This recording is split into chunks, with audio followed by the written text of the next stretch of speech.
China cares much less about U.S. relations with Europe than commentators do in the U.S. and even Australia. That it's very unlikely that if there was a conflict between China and the United States, God forbid, that Europe would play much of a role in that one way or the other. It's simply, not an issue.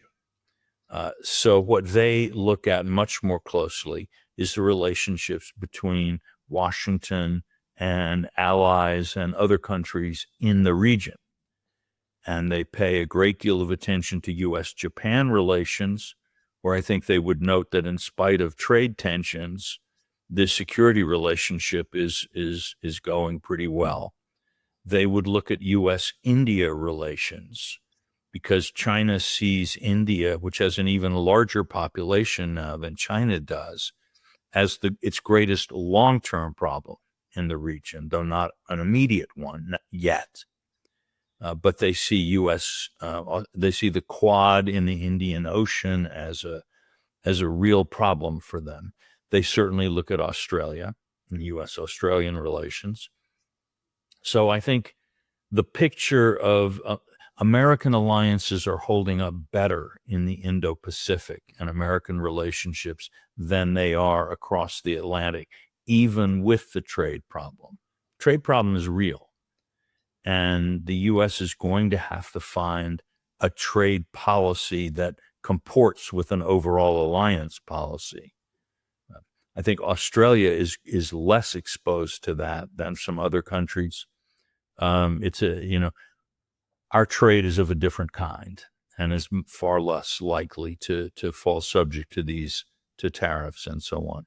So I think Beijing is more asking itself, what does Trump want? They want to know, is his goal to make a deal with us? And if so, what kind of a deal? Or is he just inflexibly hostile to us no matter what? And if they think there's an acceptable deal to be had, they will try to find their way to that.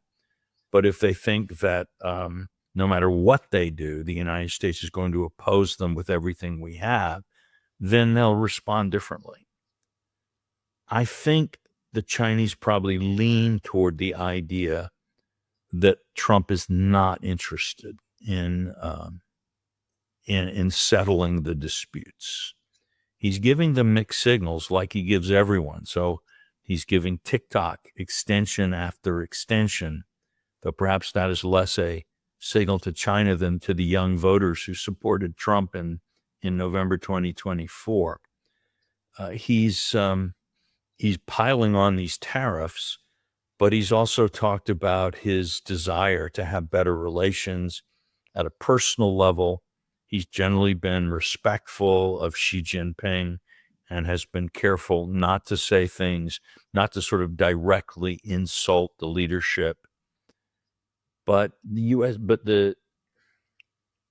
U.S.-China relationship is so complicated, and there's so many places where our interests are not aligned, and the issue of Taiwan is such a big one.